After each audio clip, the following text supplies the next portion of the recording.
आता हुआ नजर आया है और टोटल 1.71 लाख करोड़ का केस म्यूचुअल फंड के पास पड़ा है। क्योंकि म्यूचुअल फंड के पास इसलिए पड़ा है क्योंकि म्यूचुअल फंड जो मैनेजर है उनको चिंता ये सता रही है कि उनको बाजार का मूड माहौल ही समझ में नहीं आ रहा है। वो ये देख रहे हैं कि अभी भारतीय बाज़ारों में गिरावट आ सकती है, क्योंकि उनका अनुमान है कि जो भारतीय बाज़ारों का वैल्यूएशन है वो काफ़ी महंगा है और इसी कारण से वो अभी भारतीय बाज़ारों में इन्वेस्टमेंट करने से भी बच रहे हैं। अब उनका ये अनुमान तो गलत होता हुआ नज़र आया है कल के बाज़ार में, क्योंकि जो धुंध उनके आंखों के सामने थी वो धीरे धीरे हटती हुई दिखाई दे रही है और भारतीय बाज़ार फिर से कंसोलिडेशन के बाद अच्छी खासी रैली दिखाते हुए नजर आए हैं। क्योंकि 20 EMA के ऊपर भारतीय बाज़ारों का पहुंचना निफ्टी में ऊपर जो है ज़रूरी था और वैसा ही काम कल निफ्टी करता हुआ नजर आया है। जिस प्रकार की स्ट्रॉन्ग मूवमेंट कल भारतीय बाज़ारों में देखने को मिली है, एक जो धूल का गुब्बारा था कि लोगों को लग रहा था कि जो मार्केट है वो ज़बरदस्त गिरावट करता हुआ नजर आएगा, और ऐसा हुआ नहीं और भारतीय बाज़ारों में ज़बरदस्त रैली कल के दिन देखने को मिली है। यहाँ पे सबसे बड़ा जो रीजन था सभी बाज़ारों में तेज़ी का वो था जापान का मार्केट, क्योंकि यहाँ पर भी देखें तो इस साल का सबसे तगड़ा जो है वीक रहा है, जहाँ पर कि ज़बरदस्त तेज़ी देखने को मिलेगी। आपको पता है कि एक ही दिन में 8% से ज़्यादा की गिरावट निक्केई में देखने को मिली थी, और वो जो देखें तो 1983 के बाद सबसे बड़ा दिन था कि इतनी बड़ी गिरावट वहाँ पे देखने को मिले। जबकि कल की बात करें तो निक्केई में करीब 3% तक की तेज़ी देखने को मिली थी शुक्रवार के दिन, और इसी वजह से सभी मार्केटों में पॉजिटिविटी बनती हुई दिखाई दी थी।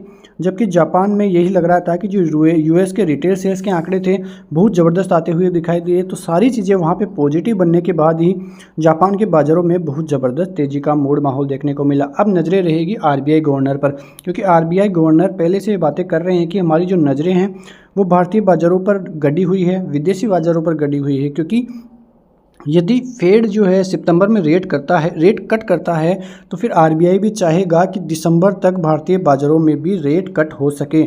यदि ऐसा होता है तो भारतीय बाज़ार एक स्ट्रॉन्ग मूवमेंट फिर से दिखाते हुए कामयाब हो सकते हैं, क्योंकि पिछले कई दिनों से भारतीय बाज़ारों में रेटें बढ़ तो नहीं रही रहे, लेकिन स्टेबिलिटी वहाँ पे बनी हुई है और सभी ये चाहते हैं कि अब भारतीय बाज़ारों में भी रेट कट हो। क्योंकि जिनका ये अनुमान था, जो RBI गवर्नर है वो ये चाह रहे थे कि जो 4% तक की दर है उसके नीचे यदि महंगाई दर रहेगी तो फिर हम सोचेंगे आगे रेट में कटौती करना, और यदि अब की बार भी ऐसा ही होता है तो फिर अगली बार भारतीय जो रिजर्व बैंक है वहाँ पे रेट कट होती हुई दिखाई दे सकती है।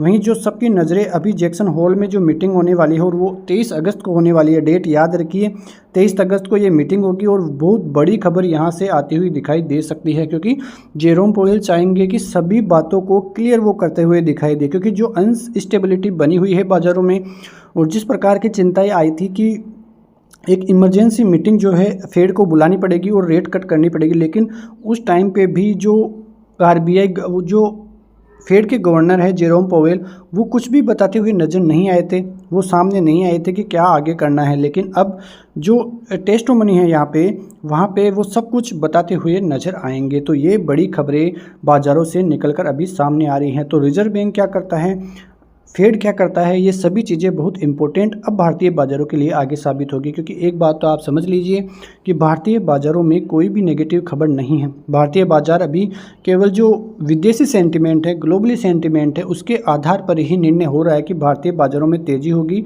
या मंदी होगी। क्योंकि भारतीय बाज़ार पहले से ही काफ़ी ज़्यादा स्ट्रॉन्ग बने हुए हैं। आपको ये शख्स तो याद ही होगा, इन शख्स के साथ बहुत बुरा हुआ है। क्योंकि आप यहाँ पे खबर पढ़ें तो जो जॉर्ज सोरोस है जो कि ये चाह रहे थे कि जो रिपोर्ट आई थी हिंडनबर्ग की, तो वो ये सोच रहे थे कि भारतीय बाज़ारों में बहुत ज़बरदस्त गिरावट होगी।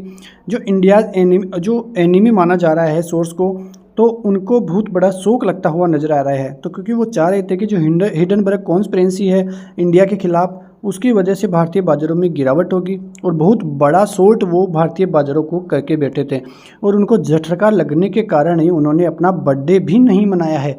ये चीज़ें बहुत बड़ी होती है, क्योंकि भारतीय बाज़ारों में एक बार धोखा हो चुका है, बहुत बड़ी गिरावट हो चुकी है। उसके बाद ये जो दोबारा रिपोर्ट आई है उसमें कुछ भी आता हुआ नज़र नहीं आया, रिटेलर्स फंसते हुए नज़र नहीं आए, और जो भी लोग ऐसा चाह रहे थे भारतीय बाज़ारों को गिराना वो खुद ही फंसते हुए नज़र आए हैं। तो उनके साथ बहुत बुरी हालत इनकी होती हुई नज़र आई है। क्योंकि जिस प्रकार से माधवी बुच पे आरोप लगे थे सब कुछ क्लियर वो करते हुए नज़र आई है कि खुली किताब है।